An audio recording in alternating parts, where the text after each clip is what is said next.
Hello and welcome back to our channel. So today in this video we are going to discuss about how to delete Temu order history. So without wasting much of our time, let's get straight into the video. So to delete your Temu order history, you cannot directly delete the specific orders from your Temu. So the only way to delete your Temu order history is by deleting your Temu account permanently. So this will be a permanent remove of all your purchase data from your account, including your order history. So for this, simply go to your settings, and down below you can simply find an option to simply delete your Temu account.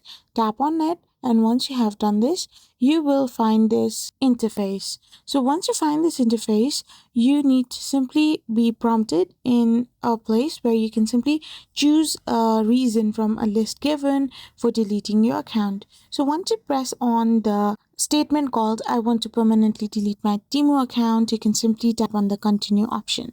Once you have continued it, you can simply delete your Temu account and your Temu order history as well. I hope you found this video helpful, so don't forget to hit that subscribe button and do give us a thumbs up.